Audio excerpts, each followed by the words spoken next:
मिथुन लगन के जातकों की कुंडली में अभी गुरु का गोचर एकादश भाव में चल रहा है और 1 मई को गुरु आपके द्वादश भाव में प्रवेश करेंगे और यहाँ पर 14 मई 2025 तक करीब 1 वर्ष तक रहेंगे।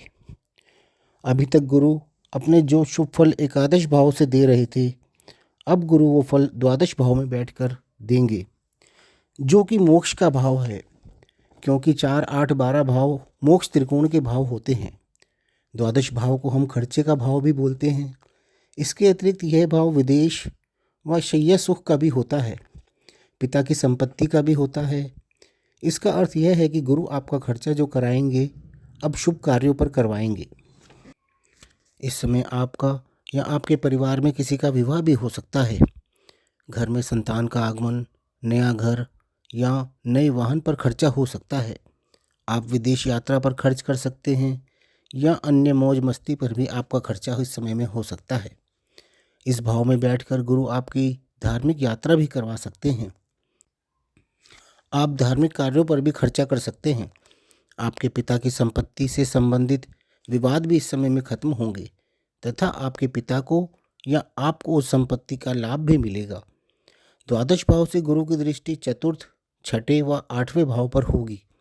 चतुर्थ भाव से हम माता, वाहन, मकान व सारे सुखों व सिंहासन यानी कि किसी बड़े पद का भी विचार करते हैं। चतुर्थ भाव पर गुरु की दृष्टि आपको माता का स्वास्थ्य का भी लाभ देगी। माता से मधुर संबंध तथा धन संपत्ति का भी लाभ मिलेगा। इसके अतिरिक्त आप नया मकान या वाहन भी खरीद सकते हैं। जो लोग राजनीति में हैं या किसी प्रकार का चुनाव लड़ने का विचार कर रहे हैं, उनके जीतने के भी प्रबल योग बनेंगे, क्योंकि यह भाव सिंहासन व जनता का भी भाव होता है। इसके अतिरिक्त गुरु छठे भाव को भी दृष्ट करेंगे, जो कि आपकी जॉब, कोर्ट केस, बीमारी, कंपटीशन, कर्जे व लोन व शत्रु आदि का भी होता है। अर्थात जॉब की तलाश कर रहे जातकों की तलाश खत्म होगी और उनकी मनपसंद जगह उनकी जॉब लगेगी। आपकी जॉब विदेश में भी हो सकती है, क्योंकि गुरु 12वें भाव से दृष्ट कर रहे हैं, जो कि विदेश का भाव है। बहुत लंबे समय से चल रहे कोर्ट केस से भी आपको छुटकारा मिलेगा। कंपटीशन का भाव होने के कारण किसी भी प्रकार के कंपटीशन में या किसी एग्ज़ाम में आप अच्छा रैंक हासिल करेंगे और अपने टारगेट को अचीव करेंगे। पुराने लोन व कर्जे को भी ख़त्म कर सकेंगे। आपके शत्रु आपके सामने खड़े होने की हिम्मत नहीं कर पाएंगे और आपके सामने घुटने टेक देंगे या स्वयं ही भाग जाएंगे। गुरु की 9वीं दृष्टि आपके अष्टम भाव पर होगी। अष्टम भाव अचानक लाभ या हानि, आयु, रिसर्च, गुप्त कार्य, बीमे का धन, पुश्तैनी प्रॉपर्टी और आपकी ससुराल का भी है। यानी इस समय में आपको अपनी ससुराल से धन या संपत्ति का भी लाभ होने के प्रबल योग बनेंगे।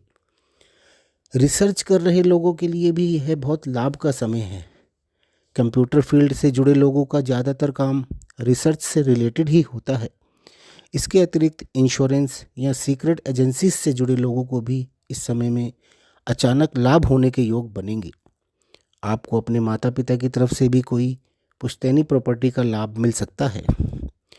इसके अलावा गुरु अपने दोनों भावों के भी फल देंगे, जो कि आपकी कुंडली का सप्तम व दशम भाव है। सप्तम भाव विवाह, लिव इन रिलेशनशिप, पद प्राप्ति, पार्टनरशिप, व्यवसाय, विदेश यात्रा आदि का भाव होता है। चतुर्थ भाव चतुर्थ से चतुर्थ होने के कारण इससे हम सुखों का भी विचार करते हैं। इन सब का प्रभाव गुरु आपको 12वें भाव में बैठ कर देंगे। आपके विवाह के योग बनेंगे। आपका विवाह विदेश में भी हो सकता है। आपका कोई एक्स्ट्रा मैरिटल अफेयर्स भी हो सकता है। आपको कोई बड़ी पोस्ट भी मिल सकती है। ऑफिस में आपकी प्रमोशन भी हो सकती है। साथ ही दशम भाव का स्वामित्व होने के कारण आपका मान सम्मान भी बढ़ेगा। आपके कर्म भी शुभ कार्य हेतु होंगे।